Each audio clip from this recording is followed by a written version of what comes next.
মিজানুর রহমান আজহারী সাহেব তার যশোরের মাহফিলে বলেছেন, দেশে আহামরি কোনো পরিবর্তন আসে নাই, এক দল খেয়ে গেছে আর এক দল খাওয়ার জন্য বসে আছে। আপনারা বলেন উনি কি কথাটা ভুল বলেছেন না ঠিক বলেছেন?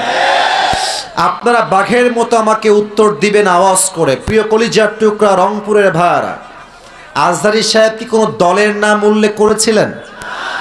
এই যে আস্তে কথা বললেন, কোন দলের নাম বলেছেন? কোন ব্যক্তির নাম মেনশন করেছেন?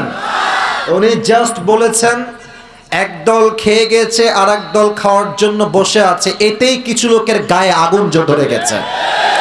আমরা কোনো দলের নাম উল্লেখ করি না। আচ্ছা, মনে করেন যে আজহারী সাহেব কোন দলের নাম উল্লেখ করেই ফেলেছেন, কোন দলের নাম এক্স্যাক্টলি মেনশন করেছেন, তো আমাদের কি জনগণ হিসেবে বাক স্বাধীনতা নেই? বলেন সবাই, আছে না নাই?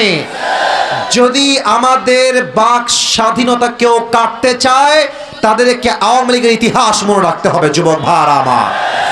তো আমি দেখলাম একজন নেতা, তার নামটা আমি জাস্ট বলেই ফেলছি, ছোট্ট নাম বলছি, দুদু সাহেব। উনি বললেন কোথাকার কোন আজহারি মাঝহারি মিয়া, আজহারি কি মাঝহারি? এটা কি আপনাদের সস্তা মনে হয়?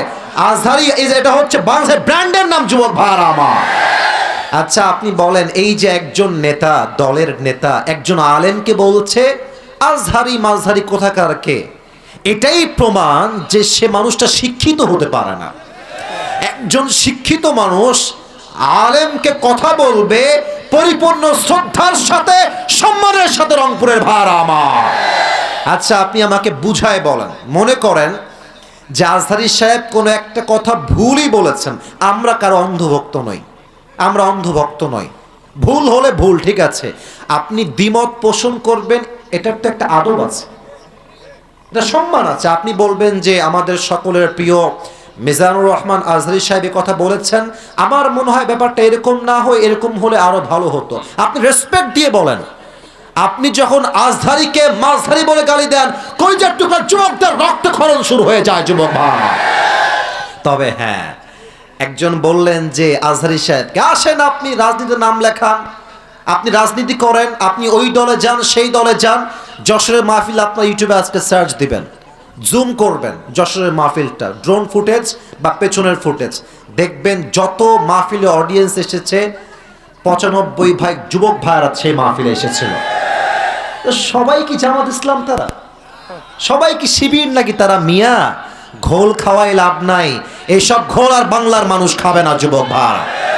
জামাত ইসলাম নয়, বিএনপির লোকরাও আজহারীকে কলিজা থেকে ভালোবাসে যুবক ভাইরা। ওই যে যশোরের মাহফিল, আওয়ামী লীগও ছিল, বিএনপিও ছিল, যুবকও ছিল, মায়েরাও ছিল, বোনেরাও ছিল।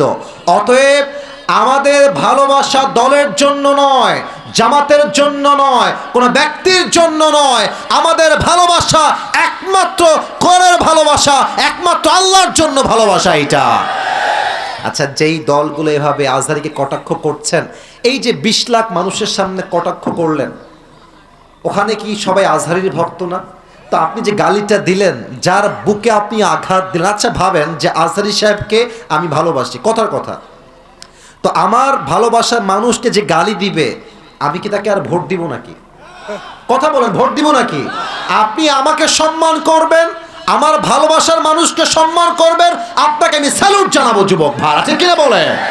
মেহেরবানি করে দলাদলি করবেন না। স্বৈরাচার বিদায় নিয়েছে, ওই চ্যাপ্টার ক্লোজ। আগামীর দেশ হবে ইসলামের বাংলাদেশ, কোরআনের বাংলাদেশ। কেউ যদি রুখে দিতে চান, মনে রাখবেন ইসলামকে যারাই রুখতে এসেছে কেউ রুখতে পারে নাই, তারা মাটির নিচে মিশে ধূলিসাৎ হয়ে মেচাকার হয়ে গিয়েছে। আল্লাহ প্রত্যেকটা মানুষকে কথাগুলো বোঝা এবং আমল করার তৌফিক দান করুক। পড়েন সবাই আমিন। আপনারা যারা মাহফিলে এসেছেন আজকে